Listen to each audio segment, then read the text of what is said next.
Gas সংকটে প্রায় সারা বছর বন্ধ থাকছে ব্রাহ্মণবাড়িয়ার আশুগঞ্জ সার কারখানা। উৎপাদন বন্ধ থাকায় নষ্ট হয়ে যাচ্ছে প্রতিষ্ঠানটির মূল্যবান যন্ত্রপাতি। এ অবস্থায় আমদানির মাধ্যমে সারের চাহিদা মেটাতে হচ্ছে। এই দৃশ্য ব্রাহ্মণবাড়িয়ার আশুগঞ্জ সার কারখানার। চারপাশে গজিয়ে গেছে অসংখ্য আগাছা। গ্যাস সংকটের কারণে মাসের পর মাস বন্ধ অবস্থায় পড়ে থাকায় নষ্ট হচ্ছে কারখানার মূল্যবান যন্ত্রপাতি। 1980 সালে 536 একর জায়গায় রাষ্ট্রায়ত্ত এই কারখানাটি স্থাপন করা হয়। দৈনিক 1600 মেট্রিক টন উৎপাদন সক্ষমতা নিয়ে 1983 সালে বাণিজ্যিক উৎপাদনে যায় প্রতিষ্ঠানটি। প্রতি বছর গড়ে প্রায় 4.25 লাখ মেট্রিক টন ইউরিয়া সার উৎপাদন করে লাভজনক অবস্থায় ছিল এটি। 2011 সাল থেকে গ্যাস সংকটের কবলে পড়ে এই সার কারখানা। 2023-24 অর্থ বছরে চালু ছিল মাত্র 41 দিন। শ্রমিকদের আন্দোলনের মুখে গত বছরের 15 নভেম্বর গ্যাস সরবরাহ শুরু হয়। চলতি বছরের 23 জানুয়ারি আবারও উৎপাদনে যায় সরকারি এই প্রতিষ্ঠান।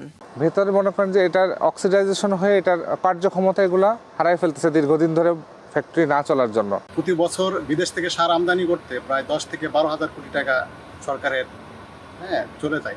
ব্রাহ্মণবাড়িয়াতে 500 MMCFD গ্যাস প্রোডাকশন হয়, সেখানে 10% গ্যাস 50 MMCFD কি আশুগঞ্জ সারখানা পেতে পারে না। দেশের সারের মোট চাহিদার শতকরা 15% যোগান দিত ব্রাহ্মণবাড়িয়ার আশুগঞ্জ সার কারখানা।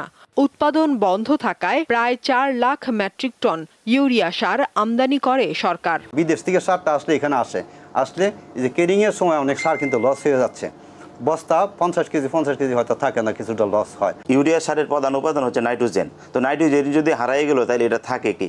এই অবস্থায় বেতন ভাতা, চাকরি ও ভবিষ্যৎ নিয়ে অনিশ্চয়তায় আছে কারখানার শত শত শ্রমিক কর্মচারী। এই আশুগঞ্জবাসী যারা এখানে রয়েছে তাদের একটা হিউজ সংখ্যক মানুষের জীবিকা নির্ভর করতেছে এই কারখানা চালানোর উপরে। তা আপনার আমার ট্যাক্সের টাকা খরচ করে বিদেশ থেকে সার আমদানি করে দেশীয় সার কারখানা বন্ধ করা, আমি মনে করি এটা একটা চক্রান্ত ছাড়া আর কিছুই না। নিরবিচ্ছিন্ন গ্যাস সরবরাহ থাকলে সারা বছরই সার উৎপাদন সম্ভব বলে জানান এই কর্মকর্তা।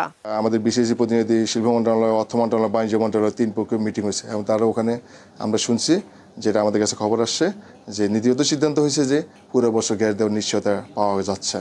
আশুগঞ্জ সার কারখানায় গ্যাস সরবরাহের ব্যাপারে পেট্রোবাংলার সাথে যোগাযোগ করা হচ্ছে বলে জানান জেলা প্রশাসক। গ্যাস সংযোগ কমে যাওয়ার সাথে উৎপাদনে ইউরিয়া কমে যাওয়া, ইউরিয়া যদি কমে যায় তাহলে কি সরাসরি ইম্প্যাক্ট পড়বে আপনার কৃষিক্ষেত্রে, সেটা একটা বড় আমাদের জন্য ডিজাস্টার হয়ে যাবে। সেই বিষয়টা আমরা খুব তৎপরতার সাথে দেখছি। দেশে প্রতি বছর 27 লাখ মেট্রিক টন ইউরিয়া সারের চাহিদা রয়েছে। দেশেই এর বড় অংশ উৎপাদন করা সম্ভব বলে জানান সংশ্লিষ্টরা। দীপ্ত বার্তা কক্ষ।